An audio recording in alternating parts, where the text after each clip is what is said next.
보니까 한 응? 뭐 롯데 모바일 교환권이 있는 뭐야? 한 6, 7페이지가 2시간에 딱 맞는 페이지인데 보니까 해보니까 뭐가 10만 원. 2배가 됐어요. 첫 주에 2배였잖아요. 그때도 한 11페이지인가 뭐 그랬던 것 같아요. 그래서 되게 힘들었는데 이게 줄이려고 한두 번 읽어봐도 아예 그냥 하는 게 낫겠다 싶어서. 그리고 신정론은 모르겠어요. 제가 그냥 저도 답답하고 그냥 관심이 늘 있는 주제라서 같이 고민해 봤으면 하는 마음으로 그냥 다 가져봤습니다. 기도하고 시작할게요. 하나님 아버지, 주일 예배를 드리게 하시고 또 이 시간에 모였습니다.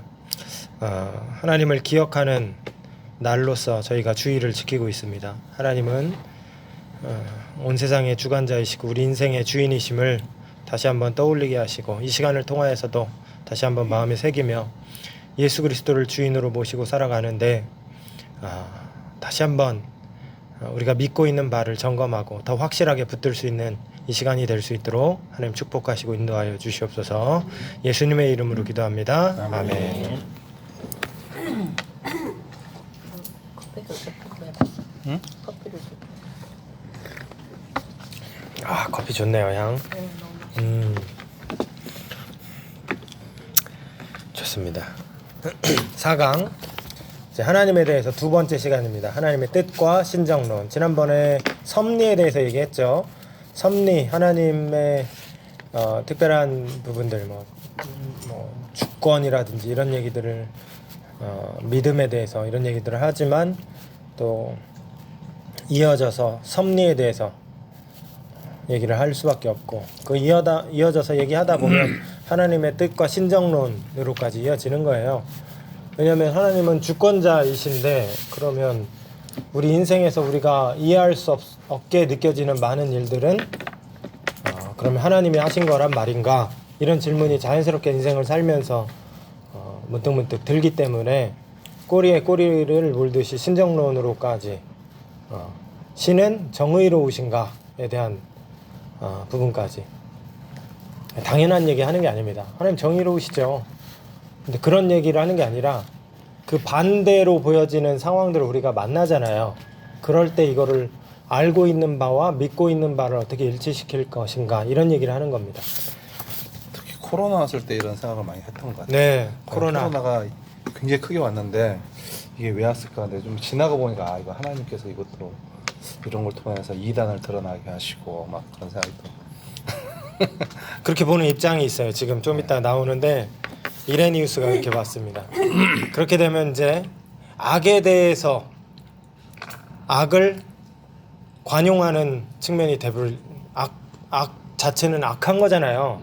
악 자체는 우리에게 피해를 주고 어떤 사람에게는 너무나 극심한 고통을 주는데 하나님의 선을 위해서 고통도 사용하시는구나. 하나님의 주권하에서는 할 말이 없어요, 우리는. 그런데 그걸로 잘 납득이 안 되는 영역들이 있는 거죠. 그럴 때. 그러니까 그렇게 이레니우스는 봤지만 계속해서 이 얘기가 꼬리에 꼬리를 무는 이유는 그걸로만 납득이 안 되는 현상들이 많이 있기 때문에 그런 것 같아요. 그래서 이거 그 김민혜 집사님이 전 과에서 신학 무용론을 얘기하셨어요. 얘기를 끝나고 한 번씩 돌아가면서 얘기하는데 결국 오늘도 답이 없네요. 이러시더라고요. 그래서 이거를 계속 해야 되는지에 대한 의문이 든다 이런 얘기 하더라고요. 근데 이번 과도 그래요. 어떤 면에서는 이번 과도 결론은 시원하게 안 납니다. 근데 그럼에도 확실하게 틀린 영역들은 쳐낼 수 있어요. 이렇게 공부를 하면 틀렸다라는 건 쳐낼 수 있고 그리고 함부로 단언하지 않을 수 있고 뭐가 이게 무조건 맞아 이렇게. 그래서 신학을 계속 한다는 게 스탠리 하워스 답 없는 인생에 답을 찾아가는 과정. 답이 없다는 걸 알고 그 답을 찾아가는 과정이지 않나 하는 생각이 듭니다. 그래서 오늘도 신정론에 대해서 얘기를 한번 해보겠습니다. 그냥 쭉 읽어가면서 다 그 있는 그대로 그냥 요약하지 않고 많이 써놨습니다. 하나님의 뜻 1번 하나님의 뜻 전쟁과 질병도 하나님의 뜻인가? 어떠세요? 구약에 보면 그렇게 사용하시잖아요, 저기. 그렇죠. 그럼 이 시대에 일어나는 전쟁들도 하나님이 하시는 걸까요? 이런 질문인 겁니다. 그러니까 하나님의 섭리 안에서 다 그러면 이제 자명하게 나쁜 일을 하는 사람들이 있잖아요. 예를 들면 2차 세계대전 아우슈비츠 수용소 뒤에 다 나오는데 그런 일들도 하나님이 하시는 것이다. 하나님이 예를 들면 당대의 주권자인 히틀러를 통해서 하나님의 일을 하시는 거다라고 했을 때 유태인들은 속이 너무 아픈 거죠. 유태인들 학살을 당하는 유태인들의 자녀들 부모들은 너무 속이 아픈 거예요. 그래서 하나님의 섭리다라고 너무 빨리 결론을 내리기가 좀 조심스럽고 이 세상에 우리가 겪는 악의 문제, 고통의 문제를 하나님께 책임을 물어야 돼요. 그렇게 말을 하게 되면 하나님이 하시는 거니까. 그래서 그 부분 뭐 좀 이따 계속 나옵니다. 전쟁, 질병. 옛날에 문창극 총리 박근혜 정부 때 그때 제가 막 써놨던 게 있어갖고 자꾸 그 사람만 생각나는데 요즘도 그런 류의 사람이 많죠. 일제 시대에 한국을 점령한 일본은 하나님의 뜻을 수행한 거다 이렇게 얘기를 했습니다. 왜냐하면 역사의 주관자 하나님이시니까 하나님이 일본을 사용하셔서 뭐 이게 사실은 극우 기독교라든지 뭐 그런 거 아니겠습니까? 저기 요새 말이 잘 생각이 안 나기 시작했습니다. 어쨌든 전쟁, 질병도 다 하나님의 뜻이다. 질병 막 패스트가 유럽 전역을 쓸어서 수백만 명이 죽었습니다. 하나님의 뜻인가? 코로나 이언령 비언령 귀에 걸면 귀걸이 코에 걸면 코걸이라는 말이에요. 그 교리 릭배송이 잔다르크 영화를 보면 잔다르크가 프랑스 동부 지역 농부의 딸로 태어나서 12세에 프랑스를 구하라는 계시를 받았습니다. 그래서 참전하고 승승장구를 합니다. 그런데 영화는 잔다르크가 받은 계시에 주목을 한다는 거죠. 잔다르크는 정말로 계시를 받은 걸까? 아니면 가족을 죽이고 마을을 파괴한 잉글랜드에 대한 복수심을 하나님의 뜻과 혼동한 것일까? 그래서 말을 좀 조심히 분명히 사용할 필요가 있습니다. 하나님이 나한테 이렇게 말씀하셨어 라는 표현을 우리 성도들도 자주 사용을 하지만 정말로 하나님이 그렇게 오늘 아침에 어제 저녁에 꿈에서 말씀을 하신 건가요? 아니면 내가 그렇게 생각하고 있는 건가요? 정말로 하나님이 그렇게 말씀하셨다면 그렇게 말할 수 있는 그렇게 표현할 수 있는 근거는 무엇입니까? 왜냐하면 이런 문제를 왜 따져 물어야 되냐면 자칫 귀에 걸면 귀걸이 코에 걸면 코걸이식으로 성경을 하나님의 뜻을 운운할 수 있는 죄를 범할 수 있기 때문이에요. 그 나한테도 하나님 앞에 죄지만 누군가에게 피해를 줄 수도 있습니다. 그렇기 때문에 잔다르크는 정말로 계시를 들었을까? 이건 그냥 소재만 갖고 온 거고 우리가 하나님의 뜻을 운운하며 이 일도 저 일도 합니다. 하나님이 이런 음성을 들려주셨어. 이러면서 이렇게 가라고 하셨어. 오늘 아침에 이런 마음을 주셨어. 우리의 착각이 아닐까? 하나님의 뜻을 잘못 해석해서 때로 제 친구가 고3 때 수능 보는데 컨닝을 하면서 하나님이 컨닝할 수 있는 기회를 주셨다 이렇게 얘기를 합니다. 정말 열받았습니다. 이렇게 볼 수 있는 그 사람을 배치시켜 주셔서 하나님이 컨닝하는 방법으로 너를 대학 보내겠냐. 하나님의 방법이 있잖아요. 정직하고 뿌린 대로 거두는 게 하나님의 방법이잖아요. 근데 이거를 그 친구를 우리가 웃지만은 우리도 그렇게 해석할 때가 많다니까요. 어떤 성공을 위해서 결과적 성공을 얻었기 때문에 이것은 하나님의 뜻이었다라고 해석을 한 경우가 있다는 겁니다. 하나님의 뜻을 잘못 해석해서 이웃의 고통. 당신 그렇게 자기야 이렇게 고생을 하는구나. 혹시 하나님의 뜻에서 벗어난 건 없는지 스스로를 돌아봐야 돼. 그렇게 얘기하면서 상처가 돼. 예. 하나님 이웃의 고통을 자기 지난번에 그렇게 하더니 그거 하나님이 심판하신 거야. 그렇게 말을 하는 사람이 드물지만 없지 않잖아요. 없지 않기 때문에 부정의, 정의롭지 못하고 악덕한 방법으로 승승장구하는 이들을 하나님의 축복으로 칭송하지는 않는가.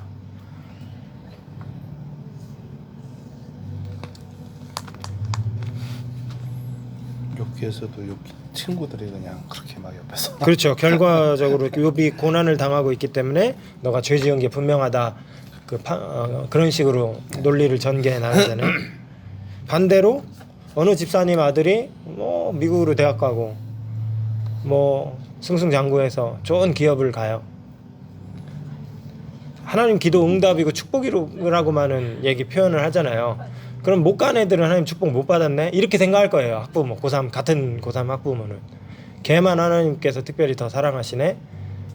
반대로 얘기하면 우리 애들은 덜 사랑하시네? 이렇게 되잖아요. 그러면은 성공이 곧 하나님의 축복인가? 그러니까 성공이라는 것은 눈에 보이는 성취 이런 것만 하나님의 축복인가? 근데 고도 성장해 오면서 한국 교회가 그런 어떻게 보면은 프레임에 갇힌 것 같다는 생각도 많이 합니다. 많이 갇혀서 어느 교회 목사님이 막 학생들 축복하면서 여기 있는 애들 중에 다 미국 유학 가게 하시고 막 위대한 연주자들 나오게 해주시고 막. 근데 사실은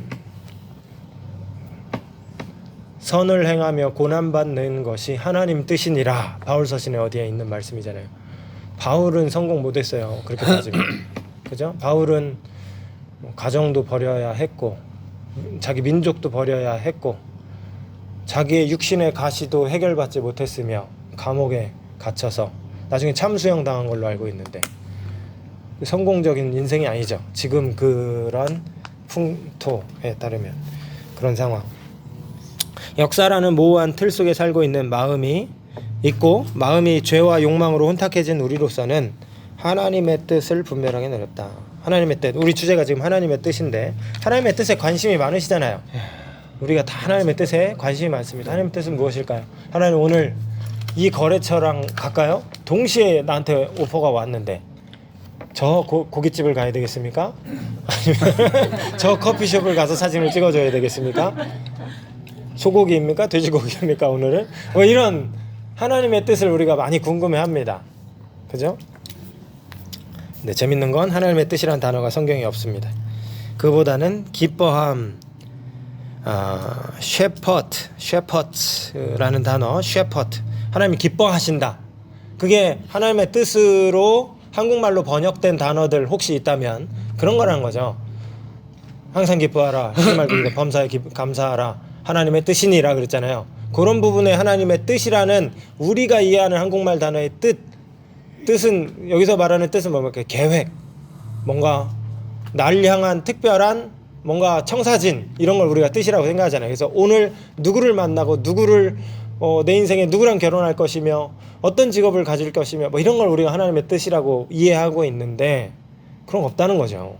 그런 거 없다는 거. 좋아함, 라슨이라는 단어를 하나님의 뜻으로, 그러니까 하나님이 기뻐하시고 좋아하시는 거, 이게 본의라는 겁니다. 하나님의 뜻이라는 단어에 하나님이 좋아하시고 이뻐하시고. 그럼 하나님 좋아하시고 이뻐하시는 게 내가 제 아내랑 결혼하는 거를 계획해 두셨다는 의미일까요? 넘어가겠습니다. 너무 길어서. 하나님의 뜻, 우리는 그걸 찾으려고 아주 그냥 늘 눈이 빠져라 찾아다니는데 그냥 젊을 때일수록 더 그러잖아요. 20대, 10대일수록. 신약 성경에서 뜻이 하늘에서 이루어진 것 같이, 델레마라는 단어인데, 델레마, 뜻이 하늘에서 이루어진 것 땅에서도 이루어지다. 뜻이 하늘에서, 여기서의 뜻은 바라다, 희망하다, 욕망하다, 델로라는 단어. 그러니까 하나님의 뜻은 하나님이 기뻐하시는 것, 하나님이 추구하시는 것, 바라시는 것, 이런 거지. 내 인생을 향한 구체적인 어떤, 내가 지금 창업을 할 건데 이것도 하고 싶고 저것도 하고 싶고, 거기 하나님의 뜻이 없어요.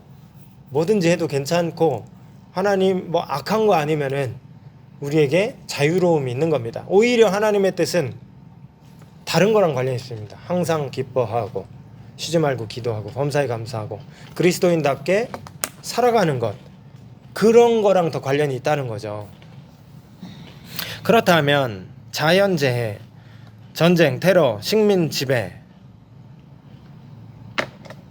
하나님이 즐거워하신다고 볼 수가 없다. 성서는 악의 원인을 하나님으로 보지. 이게 헷갈리는 거예요. 그 헷갈려서 자꾸 이상한 소리 하는 기독교인들이 있는 겁니다. 하나님은 주권자시죠. 하나님의 주권을 굉장히 강조하다 보니까 하나님은 미래도 알고 계신다. 미래를 안다는 건 미래를 계획해 놨다는 것이다. 그러면 미래에 벌어지는 악함조차도 하나님께 책임을 물을 수밖에 없게 되는 거죠. 그렇게 가는 거예요. 논리가. 하나님은 주권자인데 하나님의 허락하에 모든 것들이 진행될 텐데, 참새 한 마리의 죽음도 머리털까지 세신 바인데, 그러면 지난주에 얘기한 것처럼 예수님을 꼭 믿기를 바랬던 우리의 부모님, 우리의 처가의 누구 어르신들, 가족 친지들, 이런 분들에 대해서 왜 하나님은 그렇게 원망으로 가는 거죠. 그런 식으로.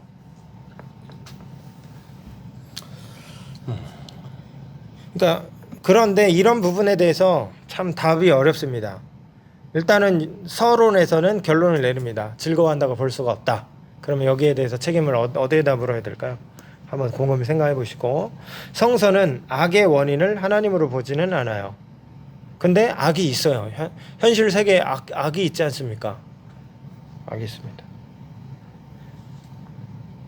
악을 뭐라고 정의를 하느냐가 또 문제지만, 극악무도한 참사 같은 거, 자연재해를 생각해 보세요. 쓰나미로 인해서 수십만 명이 일순간에 죽어버리는, 다 그냥 쓰러져서 죽어버리는 리스본 대지진, 그 1700 언젠지 그때 세계 성인의 날이어서 모든 사람들이 예배하고, 아마 카톨릭 계열이 더 그랬겠죠. 성인의 날이니까. 그래서 함께 예배하고 축하하던 날인데 그날 수백만 명이 죽었어요. 지진 나서. 하나님께 모여서 그리스도인들 성도들이 예배하는 날 수백만 명이 죽는 이 상황을 어떻게 우리는 이해할 수 있을까? 그런 거예요. 그래서 이런 악에 대해서 어디에다 우리는 하소연을 해야 되는가? 그런데 성경은 그 부분에 대해서 답을 시원하게 주질 않습니다. 다만 이런 참사에 대해서 자기 외에 다른 원인을 찾고 있는 인간의 왜곡된 마음을 고발합니다. 왜 이런 일이 벌어졌습니까? 라고 묻는 그 심리의 근간에는, 저 밑바닥에는 무엇이 있는가? 왜 나한테 이런 일이 벌어졌습니까? 라고 묻는 그 심리의 밑바닥엔 어떤 심리가 작용하고 있는가? 이게 지금 여기 이 챕터의 마지막 결론인데, 욥 얘기하면서 나옵니다. 그러면서 그것을 고발하는데 성경은 주안점을 준다. 하나님의 뜻에 따라 대학 입학, 이 관심 많지 않습니까? 하나님이 이 대학만 붙여주신다면 하나님의 뜻을, 하나님의 뜻은 어느 대학입니까? 이런 대학입니까? 저런 대학입니까? 평소엔 찾지도 않다가 대학 입시 때만 찾잖아요. 연쇄살인, 왜 하필 이런 끔찍한 일에, 하나님이 근데 주권자신데 하나님의 허락 없이는 되는 일이 없다고 했는데 그럼 이런 참사를 겪는, 이런 질문인 겁니다. 구약 성경에는 이런 질문에 부합하는 얘기들이 있습니다. 두 가지 명제를 재확인합니다. 이런 논리가 지금 제가 말씀했던 논리들인데, 말씀드렸던, 하나님은 모든 것을 창조하시고 다스리시기에 그분과 무관한 일이 아무것도 없다. 선하신 하나님이 기뻐하지 않는 악한 일도 세상에는 일어난다.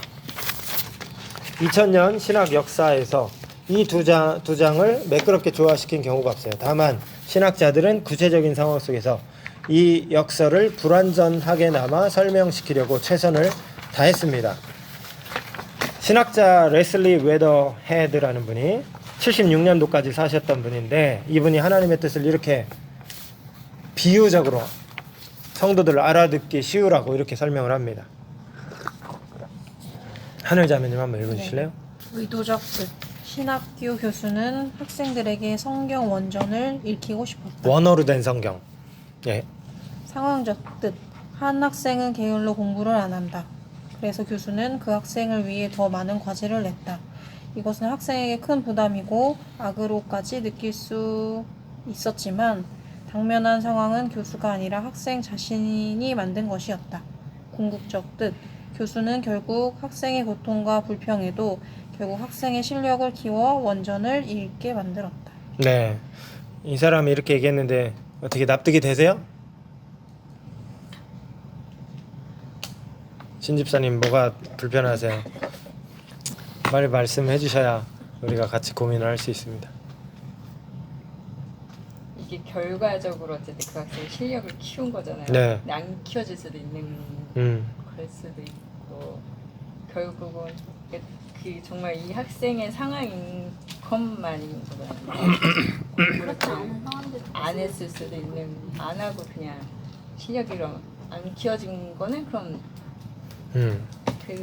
거기에 가서는 또 어떻게 말을 하지? 말하는 거. 그런 사람? 이 또한 이 목사님의 생각이 아닌가라는 생각이 듭니다. 그러니까 하나님, 그러니까 인생에 벌어지는 고통의 문제를 어떻게 이해할 수 있을까를 고민하는 웨더헤드가 이제 이렇게 한번 이해해 보자 하면서 비유를 낸 거죠. 이걸로만도 제한적이지만은 이렇게나마 이해할 수 있지 않을까 하면서 하나님의 뜻을 이렇게 좀 이해해 보자라는 거였는데, 하나님은 그러니까 신학교 교수는 학생들에게 성경 원전을 읽히고 싶은 거예요. 이게 희망입니다. 그러니까 더 나은 신학자가 되기를 바라는 거예요. 더 나은 목사가 되기를 바라는 겁니다. 그러려면 원전을 좀 읽었으면 좋겠는 마음이 있는 거죠, 이 사람에게. 그런데 언어를 새로 배운다는 게 고통스럽잖아요. 그러니까 안 해, 이 사람이. 안 해.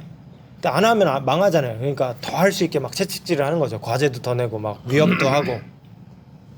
그리고 학생이 다행히 거기에 부응을 해서 이제 성취를 해낸 거죠. 그래서 결과적으로는 학생이 좋은 실력자가 되었다.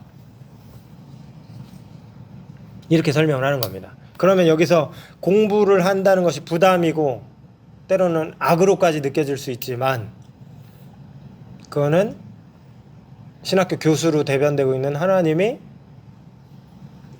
제한적으로 상황적으로 허락한 고통인 거죠. 고통. 허락한 고통.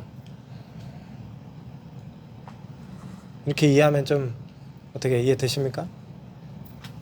잘 됐으니까 그런데 그러니까 열심히 했는데 이렇게 안 됐었어도 이 교수님은 이렇게 표현을 하셨어요. 안 되면 누구 책임이에요?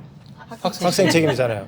아니 그러니까 학생이 열심히 해도 이 결과를 안 해서가 아니라 열심히 해도 이 결과를 못 낼 수도 있잖아요. 아, 그렇죠. 열심히 해도 네, 못 열심히 낼 수 안 해서가 있으니까. 아니라 열심히 했는데 이런 결과를 못 아, 이룰 수도 있어요. 그거는 비유의 틈을 파고드는 아주 불성실한 학생. 모든 비유는 이렇게 뭐랄까요, 찰떡같이 맞는 비유는 없는 것 같아요. 그러니까 비유는 어떤 상황 안에서만 그러니까 지금 나 그것 때문에 좀 이렇게 상황 하고 안에서만 근데 이 상황 자체는 학생은 당연히 공부를 해야 되는 그건 거잖아요. 네.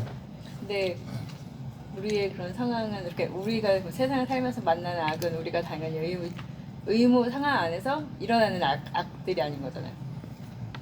그죠. 예를 그- 들어 지금 말씀하신 것처럼 이분의 의도를 파악을 해야지 내 의도를 설명하는 그런 식으로 말을 하게 되면은 예수님께서 비유 설명을 많이 하셨잖아요. 그러면은 거기 뭐 농사꾼 비유했지만 그럼 농사꾼만 내리는 건가? 그렇게 말할 수 있는 거라고. 그러니까 이제 조금 이제 우리 입장에서 이런 것도 막 어필하고 싶긴 한데 그래도 저기 그 예를 낸 그분의 입장을 좀 더 그쪽으로 네. 좀 생각해보면 좋지 맞아요. 않을까 그런 네. 마음이 들어요. 좀 아쉽긴 하지만 이렇게 반론을 제기하고 맞아요. 잘하셨어요. 그러니까 이거를 잘 이해해가는 과정이라서 한계는, 이 비유의 한계는 있는데 이 비유의 포인트는 악이라는 것, 고통이라는 것은 하나님의 주권하에서 사용되고 있다. 이게 포인트인 것 같고, 그렇게 되면 이것을 잘 헤쳐나갔을 때 우리한테는 긍정적 효과가 있다. 이렇게 결론을 갈 수 있지만, 이걸로 해결이 안 되는 것은 이제 하나님의 하심으로 보기가 어려운 압도적인 악이 있어요. 있잖아요. 아우슈비츠 수용소에서 수십만 명이 죽고 우리나라의 일제 치하에 우리가 당했던 어떤 민족적인 그 아픔이라든지 이런 부분들, 압도적인 재난적 국가적 재해 앞에서 하나님이 그것도 하나님이 하셨다고 라고 하면은 나는 그런 하나님 안 믿을래 이렇게 나올 수도 있는 거죠. 너무 세니까, 악이, 고통이 너무 세니까. 그래서 웨더헤드가 의도했던 포인트가 있지만 완전하게 우리한테 납득이 되지는 않는다. 이런 부분은 확실히 있는 것 같아요. 레슬리 교수는 고통스러운 상황마저 하나님의 뜻으로 이해하려는 우리의 왜곡된 욕망과 습관의 경고를 보냅니다. 그러니까 공부를 안 해서 저점을 맞고 실력 없는 사람이 되는 것은 이 학생의 책임이라는 거죠. 그런 포인트는 이 사람이 비유를 잘한 거예요. 그러니까 악의 문제, 고통의 문제를 우리가 인생에 만나는데 이거 하나님이 하신 거냐라고 했을 때 레슬리 교수의 비유에 따르면 그 하나님 만든 거 아니라는 거죠. 그러니까 모든 악이 참새 한 마리도 요것 때문에 그런 건데 참새 한 마리도 머리털 하나도 새의 신바되었으니까 그 포인트를 우리 인생에 만나는 악에다가 적용을 하는 거예요. 그러니까 악의 책임도 하나님께 있다 이렇게 가는 건데 그렇게 갈 수 없다는 거예요. 그 말씀은 딴 이유 때문에 말씀하신 거고 우리가 인생에 겪는 대부분의 문제들은 내가 마약을 해서 내가 중독의 문제 때문에 인간관계에 어려움을 겪는 거잖아요. 내가 사고를 쳐서 어떤 죄삭을 받는 거잖아요. 그러니까 악의 문제, 고통의 문제에 대해서 하나님께 책임을 다 물을 수는 없다. 오히려 본인에게 책임이 있다. 이런 부분이 이 비유의 포인트지 않는가. 제가 내일 설교가 스가랴예요. 제가 새벽 설교 하거든요. 새벽 설교하는데 스가랴 1장이 내일부터 시작이 되는데 그 본문이 중요한 본문, 중요한 얘기가 나와요. 무슨 얘기가 나오냐면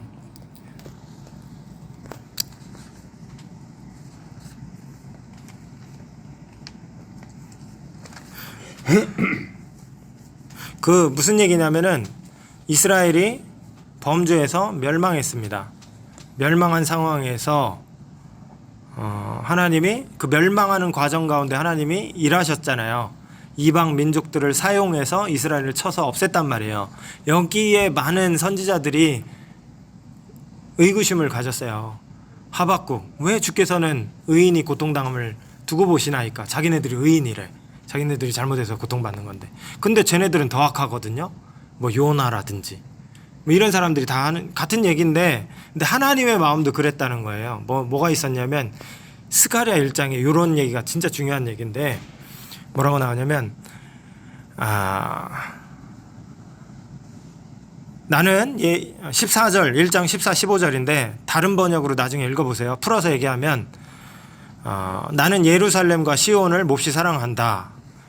그러나 안일한 생활을 즐기는 이방 나라들에게는 크게 화가 난다. 나도 내 백성에게는 함부로 화를 내지 않는데 이방 나라들은 내 백성을 내가 벌 주는 것보다 더 심하게 괴롭힌다. 이 얘기예요. 이 포인트가 되게 중요한 포인트예요. 이방 나라를 사용해서 하나님이 이스라엘을 징벌하신 게 맞아요. 그런데 하나님이 계획했던 것보다 지나치게 화를 냈다는 거예요. 지나치게 심판했다는 거죠. 완전히. 그러니까 몇 대 때려라 라고 하나님은 징계의 목적으로 그들을 사용하셨는데 반 죽여놓은 겁니다. 이스라엘을. 그게 하나님의 뜻이 아니었다는 거예요. 그러면 악과 고통의 문제에 대해서 이스라엘의 멸망에 대해서 하나님이 하신 게 맞지만 그런 잔인한 멸망에 대해서는 하나님이 하셨다라고 얘기할 수가 없는 거죠. 이 말씀에 의하면. 그거는 지나치게 한 바벨론과 아수르에 대해서 하나님이 나중에 책임을 물으시잖아요. 그 열방 심판 예언들이 있어요. 열방 심판 예언들. 이사야, 예레미야 이런 데 보면 다른 나라들에 대해서 하나님이 심판해요. 그런 내용들을 보는 것처럼 하나님이 그렇다는 거죠. 그러니까 고통의 문제, 악의 문제에 대해서 모든 걸 다 하나님께 책임을 돌릴 수 없다. 왜 이렇게 됐습니까? 이게 또 중요한 포인트예요. 왜 이렇게 됐습니까? 인간을 자유적 존재로 만드셨기 때문이에요. 이게 다 연관되잖아요. 자유의지적 존재로 만드셨잖아요. 그랬기 때문에 하나님이 그 작용이 어떻게 일어나는지 몰라요. 바로의 마음을 움직여서 이스라엘을 못 보내게 하는 것도 하나님이시지만, 근데 바로가 또 자율적으로 그 일들도 하잖아요. 어떻게 이루어지는지 잘 몰라요. 이방 나라를 통해서 뭐 느부갓네살 이런 사람들을 통해서 이스라엘을 멸망시켜요, 하나님이. 그런데 그 정도로까지는 또 아니래요. 그러니까 하나님이 하시지만 인간의 자유가 또 함께 작용하면서 역사가 이루어져 나가는 것 같아요. 그 사이에 악이 어딘가에 있어요. 악이. 고통의 문제가 발생하게 되는 겁니다. 이게 이제 지금 말씀드리는 게 핵심이에요. 뒤에까지 이제 계속 분명하게 읽어 나갈 거지만 왜 인생에 고통이 있고 악이 있는가? 인간을 자율적 존재로 만드셨기 때문에 함께 발생하는 부분들이구나. 악에 하나님께 책임을 다 물을 수 없다. 악을 사용하셔서 하나님은 하나님의 일을 하시기도 한다. 그렇다고 해서 악을 하나님께 책임을 다 물을 수가 없다. 이게 결론이에요, 결국. 계속 가보겠습니다. 하나님 어떻게 하나님의 뜻을 알 수 있는가? 에디트 슈타인 1942년도까지 사셨는데, 이 사람이 여성교육의 선구자, 철학 박사였는데 나중에 가르멜 수녀의 종신서약을 해요. 수녀가 된다는 말입니다. 그런데 나치 폭력이 심해지면서 가톨릭 유태인도 수용소로 보내집니다. 그녀는 수용소에서 죽었어요. 그러나 이 여인은 마지막까지 침착하고 평온한 태도로 다른 사람들을 그곳에서도 위로했습니다. 이게 여러분 글로 한문단으로 읽어서 가능하지. 이 삶을 진짜 우리가 맞닥뜨린다면 자녀와 함께 수용소에 줄무늬 옷을 입고 갇혀서 배급받는 빵을 먹으면서 굶주린 나날을 보내면서 언제 죽을지 모르는 두려움 속에서 하루하루를 보낸다면 이 삶이 한 줄로 이렇게 요약된 삶이 불가능한 삶이죠. 거의 불가능한 삶이죠. 근데 이 사람은 그곳에서도 다른 사람을 위로하는 삶을 살았다는 겁니다. 그녀의 삶 자체가 어두운 세상을 비추는 빛이 됐습니다. 하늘의 뜻이 하나님의 뜻이 하늘에서 이루어진 것처럼 땅에서도 이루어지다. 이게 주기도문의 한 구절인데, 여기서의 뜻은 내가 바라는 무엇이 아닌 거죠. 그러니까 내가 바라는 무엇, 내가 하나님 이번에 승진을 해야 되는데, 직장 이직을 해야 되는데 하나님의 뜻은 어디에 있습니까? 그런 게 아닌 거예요. 우리가 그렇게 자꾸 아전인수격으로 갖고 와요. 하나님의 뜻이 하늘에서도 이루어지고 땅에서도 이루어지길 바란다는 뜻에 그 하나님의 뜻은 무엇입니까? 아까 하나님이 바란다라고 했었던 그 바람은 무엇일까요? 성도가 성도다워지는 것이잖아요, 사실은. 예수님은 이런 뜻을 얘기했습니다. 아버지의 이 잔이 지나가길 바랍니다. 하지만 하나님의 뜻이라면 내게 이루어지길 또한 바랍니다. 하나님의 뜻을 운운하셨어요. 여기서의 뜻은 무엇이었습니까? 의미적으로 인간들을 위해 대속의 죽음으로 자기를 내어주는 거였죠. 하나님의 뜻이 이루어지길 바란다. 그럼 여기서 하나님의 뜻은 뭘까? 우리가 그렇게 하나님의 뜻을 알고 싶어 하는데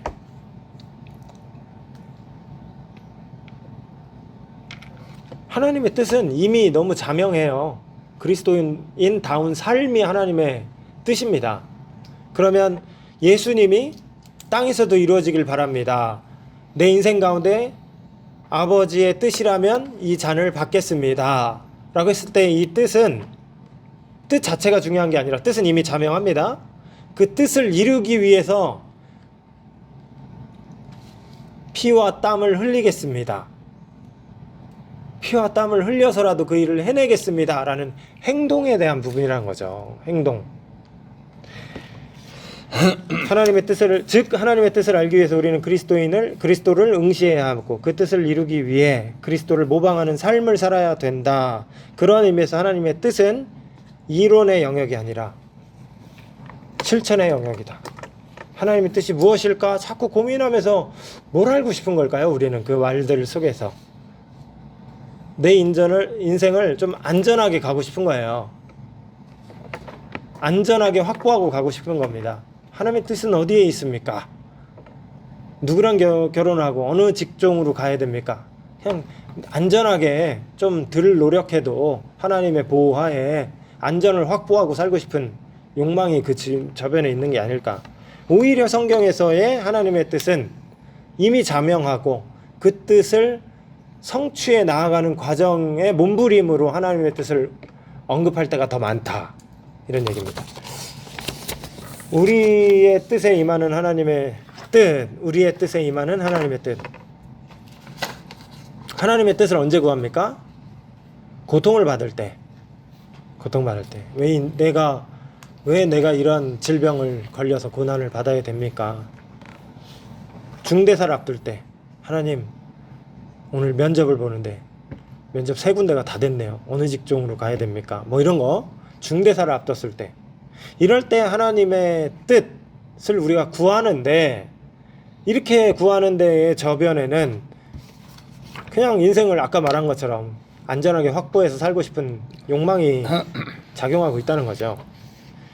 그리고 그렇게 하나님의 뜻을 운운할 때 하나님은 별로 관심 없어요. 사실은 내 지금 시급한 문제에 대한 답을 얼른 내놓으라는 거죠. 하나님 별로 관심 없고 하나님의 빨리 안전을 원하는 거예요. 안전.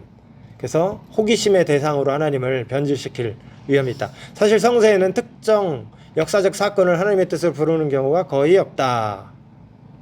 특정 사건을 신약 성서에서 하나님의 뜻은 구원과 성화에 결부된다. 항상 기뻐하라, 쉬지 말고 기도하라, 범사에 감사하라. 하나님의 뜻이니라. 구원과 성화와 관련된다. 나에 대한 하나님의 뜻을 알고자 하는 노력을 넘어서 하나님의 뜻이 오늘 이 땅에도 이루어지길 바랍니다. 주기도문 내용처럼. 그러한 노력이 우리에게 필요하다. 나에게 숨겨진 하나님의 뜻을 알려고 안달하는 게 아니라 그 뜻 안에서 안식을 누려야 된다. 이미 우리는 그 뜻을 잘 알고 있습니다. 그러면 A입니까? B입니까? 별로 중요치 않은 거예요.